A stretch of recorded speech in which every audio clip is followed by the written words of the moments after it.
La dernière fois, je vous ai parlé de Vincenzo Perugia, l'homme qui a volé la Joconde en 1911 et qui a expliqué avoir voulu se venger de Napoléon Bonaparte. Mais je ne vous ai pas encore dit comment il s'y est pris. Alors pour rappel, c'est le 22 août 1911 qu'on se rend compte que la Joconde a disparu du musée du Louvre. C'est le peintre Louis Bérou qui est le premier à s'en rendre compte. En fait, ce matin-là, Louis Bérou s'était rendu au musée du Louvre afin de réaliser un croquis de la Joconde destiné à sa prochaine peinture intitulée Mona Lisa au Louvre. Et le célèbre tableau, peint par Léonard de Vinci, n'y était plus là.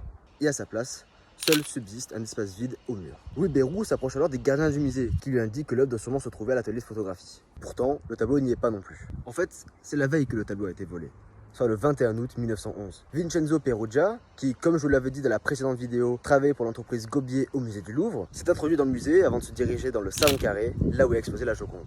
Là-bas, il décroche le tableau, démontre le cadre, se débarrasse de la vitre de protection et cache la peinture sous sa blouse blanche, semblable à celle portée par les employés du musée. Ainsi, il parvient à quitter discrètement les lieux sans être repéré. Et une fois rentré chez lui, Vincenzo cache la Joconde dans une caisse en bois à double fond qu'il glisse au lit de son appartement situé au 10e arrondissement de Paris. Le tableau y restera plus de 2 ans. Pendant ces 2 années, les enquêteurs tournent en rond et aucune piste sérieuse n'est retenue. Plus les mois filent et plus les espoirs de retrouver le célèbre tableau s'amenuisent. Jusqu'à ce qu'en 1913, elle refasse surface à Florence. Mais ça sera pour une toute dernière vidéo.